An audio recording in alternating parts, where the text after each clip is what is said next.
χθες εν μέσω του πλήθους, σήμερα εδώ μαζί σας στο σπίτι σας ακούστε τη συμβουλή του Θεού. Μην αποτινάξεις τα μαλλιά σου, μην τρέμεις τα γένια σου, μην τρως τα νύχια σου απελπισμένος. Πού να βρεις τη σοφία? Θέλω να σου πω ότι η αρχή της σοφίας είναι στον Θεό. Δεν το λέει ο αδελφός Πουέρτα, δεν το λέει ο Γκίγκι Άβυλα, δεν το λέει ο αδελφός μας Μπίλι Γκράχαμ.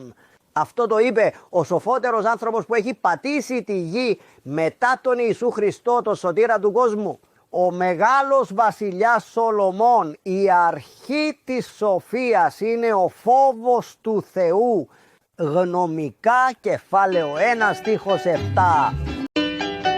Δεν αποτύχαμε. Απολαμβάνουμε την ανάπαυση του πολεμιστή.